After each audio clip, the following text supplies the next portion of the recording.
What up everyone, it's Lexi, and in today's episode of Velocidrone Train Insane, we're gonna be learning on how to do the 180 degrees turns. And if you don't know what I'm talking about, here's a little trivia. You probably saw it on my videos, you have probably seen it on a lot of races and a lot of Velocidrone tracks.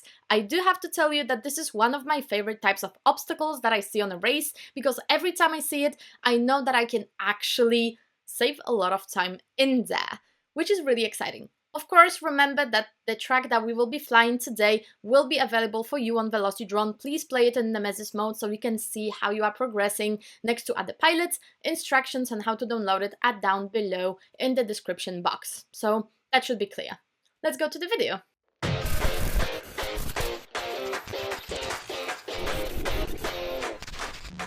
Let's start this video with talking about what 180 turns are. You have probably seen this obstacle many times. Usually it's 2 or 3 gates, but for the purpose of this track it's 4. And it's basically doing a slalom. What you're gonna be doing is enter one way, exit the other way. And basically that's it. Yes, we did discuss the slalom already in another video, and the link to this is somewhere in the description box as well as on the right corner of the video. But this is a little bit different, because here you have to stay really low and you have to have a lot of control not to hit too many things. Usually with slalom with the gates, you are not that much in danger of hitting the flag itself.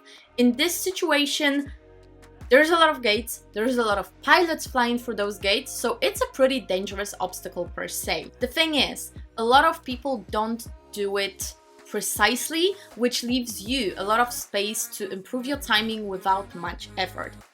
As always, we will start with 3 ways of approaching this obstacle. All of them are correct, of course, but they may not be as time efficient as you would like to. Let me show you. So what most people do when they start, and a lot of people actually do it because of the stress, is just going through one gate, and then when you go in, then you turn, and it's basically just a lot of overshooting. Even though you see, the gate, you know where the other one is, you just still go in super safe, super straight, and it's totally fine. The second way is mostly done by people who are nervous during the race, and it's a lot of throttle. You want to be as fast as possible and you correct a lot of things, and it's just going. Now the thing that I like doing is just turning and doing it as tight as possible. So as you can see in the presented picture, the first way with a lot of overshooting, as always, is the longest, because you lose a lot of time in the air per se, which is totally normal. Now let's put it back.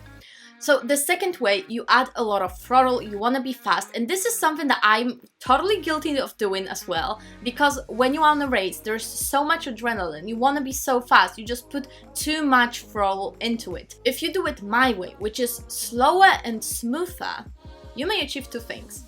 One of them being, all of the people who are overshooting stuff are not a threat for you, because you are already in the 3rd gate when they reach the 2nd one. So it's a really good place to overshoot people and take over your placing. 2, you may save a lot of time while still being in the qualification, when the timing is the most important part of it. So as you can see, the 3rd one, my way, is 9 seconds, where the throttle, when I was already turning in the gates per se, was 13 seconds still. So I'm gonna show you now how to do it really slow to explain how am I doing it. Let me explain to you how I will be doing it and what is important to train. So as I told you in the corkscrew lesson, we're gonna be using roll and yaw, and we don't need much. So what you're gonna be doing as a training, you can just do those 2 gates with one kind of input from roll and yaw, and just to feel your quad. If you had done with left, try it with the right.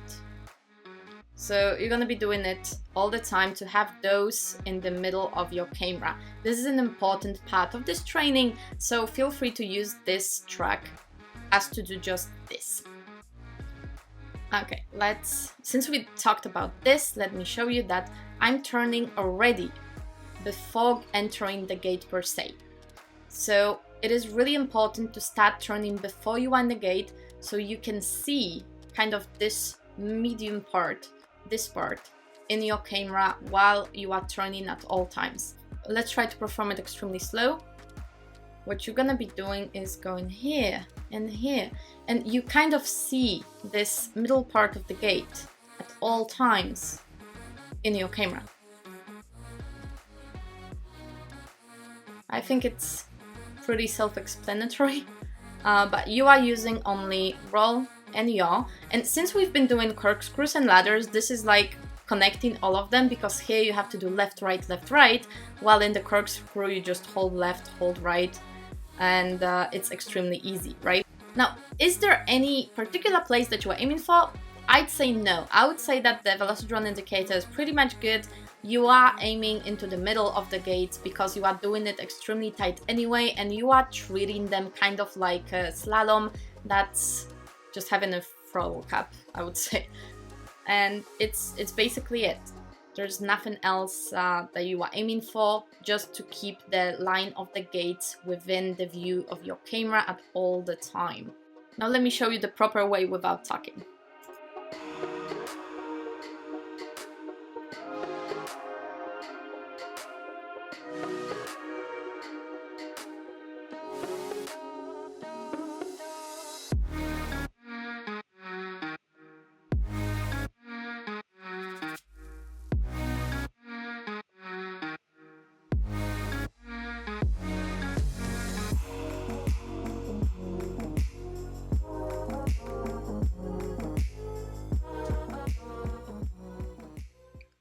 Be sure to check out this track on Velocidrone. It is fully available and free for you to use and download. The instructions are down below in the description box, and please play it in the Nemesis mode, 3 laps, so you can get into the leaderboard that we are showing in the community tab every single week to see who's performing the best. I mean, damn, some of them I was shocked. I hope you guys enjoyed this series, and if you want an early access to those tracks and information about them, be sure to check out Patreon or YouTube memberships to claim it. Also, you will gain access to our Discord server on which we are discussing those tracks, discussing our progress, as well as kind of battle each other sometimes. I'm actually out of cookies, which is bad. Welcome to another version of Lexi Creepy Outros. To stay in the loop, please click one of the videos right here. To stay in the loop for a little bit longer, check out the subscribe button here or the subscribe button down there. The button down there also has a bell that needs to be clicked, so you'll get to know about every single one of my new videos. Also, if you like this project, please check out my Patreon page, because this is my full-time job. Thanks!